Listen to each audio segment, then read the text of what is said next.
Well, hello, everyone. For those of you I don't know, I'm Ina Fried, Chief Technology Officer. No, Chief Technology Correspondent at Axios. I just gave myself a much tougher job. I'd rather write about it than implement You it. could be both. No, don't give them any ideas. Anyway, I thought you were breaking news. yeah, no, that's your job. So with me is Kevin Weil, the product chief at OpenAI, and I think one of the great things that I'm hoping you'll do is there's so much hype in the industry right now. There's so much, seems like the technology is genuinely moving faster than any I've covered in my 25 years. And at the same time, there's a whole hype layer. So maybe you can help me. And it's weird because in the past week, I saw, I hear from one, big AI company that we're going to have PhD level super agents by the middle of the year, and then I hear this CEO tweet that the hype's getting ahead of itself, and I'm pretty sure those were both Sam Altman. So where are we?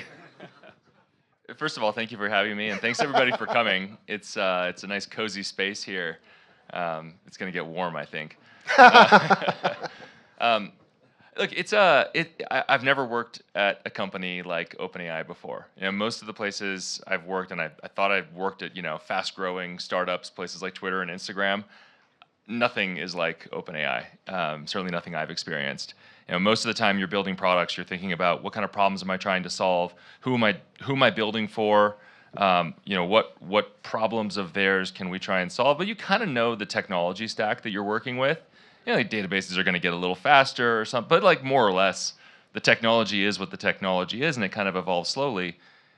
That is not the case anymore, right? I mean, every 2 months, computers can do something that computers have never been able to do in the history of the planet, and it almost makes you rethink your product every time. So it is a really fast-paced, it's changing every minute, and the trends are they're pretty wild. Like when you compare. First of all, how many people are ChatGPT users? Right. I mean, just that's crazy, Yeah. right? For a product that launched 2 years ago, and when we launched GPT-3, if you compare that to where we are with take a model like 4.0 Mini, small fast model, price has gone down 99%. So GPT-3 was 100x more expensive than 4.0 Mini is. It was way dumber.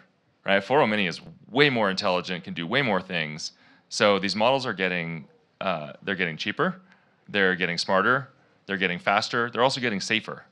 Our reasoning models, sort of most advanced models that we have, like O1 and O3 soonish, are far safer, right? They're more resistant to being tampered with, and They're safer on one metric, but then also they are getting better on the metric that I think a lot of people are paying attention to that's kind of scary, of being persuasive, of being able to convince people of things. And I'm curious how you are planning for that. Because again, they're getting better and smarter, but part of that means the answers they give, especially when they happen to be wrong, but also when used as directed, can be persuasive. How do you think about that? And I know you're the product guy, not the safety guy, but how do you think about that?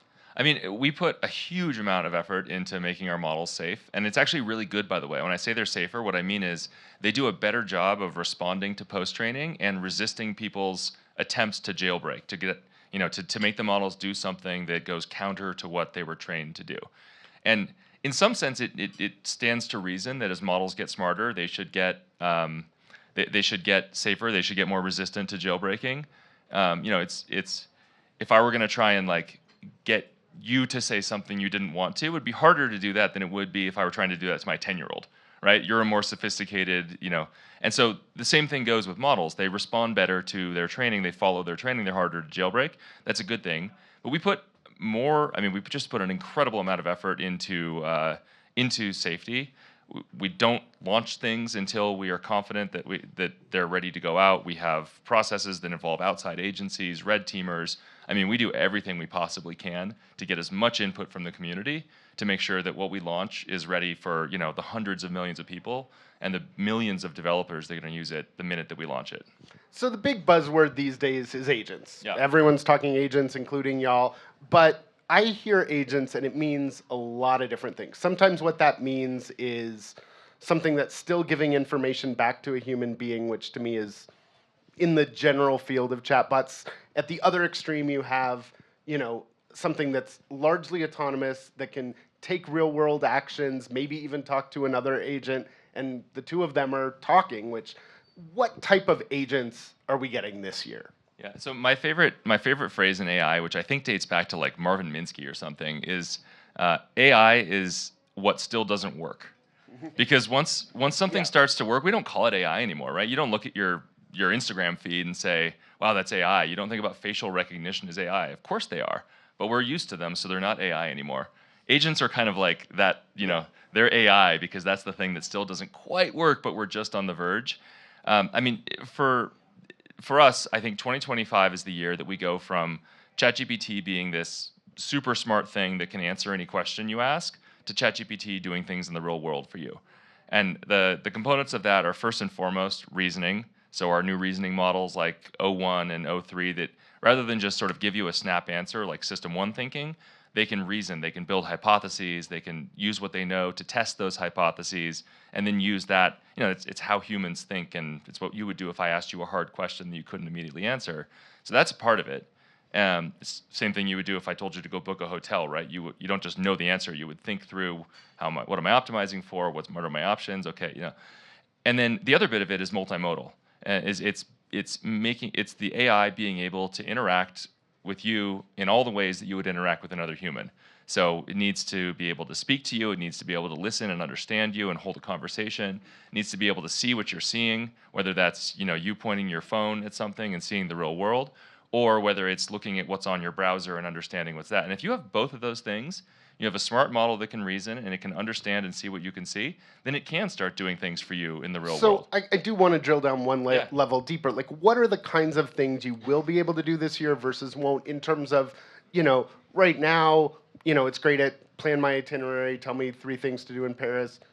It's not going to go book them. I assume that sort of thing doesn't seem very hard. Like, I can see that happening this year. Can you give an example of something that is a this year agent thing and something that's still probably further off?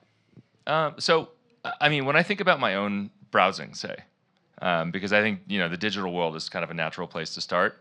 I bet maybe half of the browsing that I do, I'm actually interested in whatever content I'm viewing. I'm reading an article that I'm excited to read. I'm watching a video that I'm interested to watch. And the other half is like me filling out forms and doing other stuff that I just I need to get done, but I don't really want to do it. That's the kind of stuff that should just be able to get done for you. You give some instructions. Expenses. Totally. Anything that involves filling out forms, getting reservations at a restaurant, that kind of thing, where you're just like, I know how to do this. I've got to go to these websites, wait for them to load, click on some stuff, wait for it to load. Like, we're going to be able to do that. No question. Things that'll come later, I think stuff that's more real world.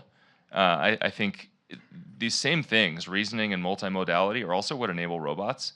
And that's a super exciting thing to think about. You guys are kind of getting back into that. I think we're still a few years away from that, though. But OpenAI is once again investing, because in the early days there was a robotics project, and then that kind of fell to the wayside. But now hardware and robotics are both things you all are interested in. We're thinking about it, yeah, because ultimately our mission is about bringing AI to everybody all over the world. We want to build AGI, and then we want to get it in people's hands because we believe that the world can be a better place if we do. It can be more efficient. We can see higher growth. We can all live better lives. And there's a lot you can do in the digital world, and that's where we're starting because that's the most natural place. But then there's a whole lot we can do in the physical world as well. And as we do all of this stuff, we have first-party products, and we have a huge developer ecosystem. And we're really committed to that. We have over 3 million developers building on our API. And so, as we launch products, we also open up those capabilities in the API for people all over the world to build. And so we want both of those things to happen. And we'll only be able to address, a fraction of the opportunity here.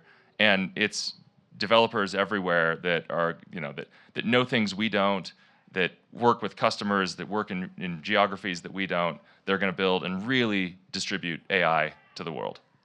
And you mentioned the mission. Obviously, I think nobody would disagree with the mission of building AGI to benefit all of humanity. But I want to focus on that all of humanity piece. And I'm curious, what do you feel as the product person, what do you need to do to build products that benefit people in other parts of the world that benefit, individuals and workers? Because I see a world in which humans get great benefit, but it furthers wealth concentration, it furthers inequality, and I see both outcomes as equally likely, and it's sort of which way we push it. Some of that is regulatory and all that stuff, but what is the product? What part of that is your responsibility, and who are you bringing to the table as you guys are designing products to make sure that they're broadly beneficial and not narrowly beneficial? I mean, I definitely view that as part of my responsibility. One of the things is like just to take something that exists today, language translation. Right? ChatGPT can natively speak something like 50 or 100 languages. We didn't teach it how to speak any particular language. It learns from its training, and I was able to go through Seoul and Tokyo and places like that and have full-on conversations with people with whom I did not share a single word in common. Full-on business conversations, by the way, just by saying, using our multimodal feature, and saying, "Hey, ChatGPT, when I say something in English, I want you to say it in Korean, and when you hear something in Korean, I want you to say it back to me in English." Put my phone on the table and proceed to have a full conversation as if I had paid like a UN-style translator, And that's, by the way, available for free to anybody who downloads the app. We also we launched 1-800-ChatGPT. Has anybody tried 1-800-ChatGPT? Few. All right, a little bit less. So if you're in the U.S., you can call 1-800-ChatGPT. More importantly, though, if anywhere in the world, you can WhatsApp 1-800-ChatGPT. So go and translate that 1-800-242-8478, I think, and add it to your contacts, and then WhatsApp it, and you've got access to ChatGPT in WhatsApp. Billions of people all over the world from every country on the planet are using that, and you've got AI in your hands. So we really are serious about trying to bring this to everybody. And you mentioned the training piece. In many ways, that's one of the really controversial things is all of the engines have basically read kind of everything that's out there on the public web. There's a lot of concern from people whose jobs were creating a lot of that content. Sure, in my world, journalism, that's one area. The New York Times has certainly taken you guys to court. Other people recently, including Axios, have signed deals that we license your content. But I also think about artists and video creators and folks who these tools will empower the whole world to do amazing things, but to some degree on the back of their content. And I'm curious, how do you think about your responsibilities there? And I think you have a few products that you've been talking about that will allow creators to decide whether they want to be part of that. Where are things with that? Yeah, I think if you stay back, you're not using the products and you're just reading articles, it all sounds really scary. And then if you go and use the products, you realize they're an accelerant to creativity, but you can't snap your fingers and say, we were talking about this backstage, you can't snap your fingers and say, make me a movie with Sora. You're not going to get a good outcome. It is an aid and an accelerant to human creativity. I was talking to a filmmaker the other day about Sora, and what he was saying was, if I have a creative concept for a movie, and say I've got this particular scene that I'm imagining, and I've got a bridge from sort of one view to another view, and there are all these different ways to do it. In the world today, I would pay, some like 3D effects group $100,000 to put together 2 different cuts that I could potentially use, and it would take them a month, and those would be my 2 choices.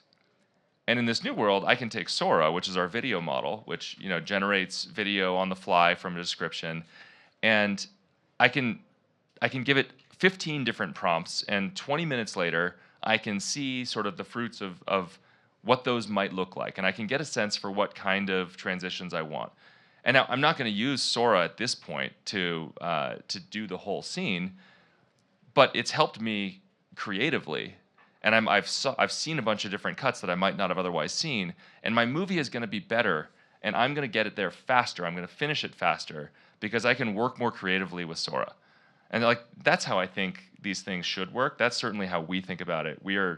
We are a product that in every way is an aid to people and their creativity. And what about for the creator who says, fine, go build that product, but don't use my films to train it? You guys were going to come out with a tool, I think, last year. I don't think it's come out yet. Is that coming out this year that allows people to kind of say, I don't want to be part of that? Yeah, it hasn't come out yet, so we'll have more to say soon. So I want to, I think one of the things that's great about Davos is everyone's paying attention. I mean, everyone's here because AI is the topic. What are we not talking enough about? What should we be talking, again, because my feeling is the world you guys are building and a lot of the industry is building, best case scenario, is still going to have a profound change on the way we live, the way we work.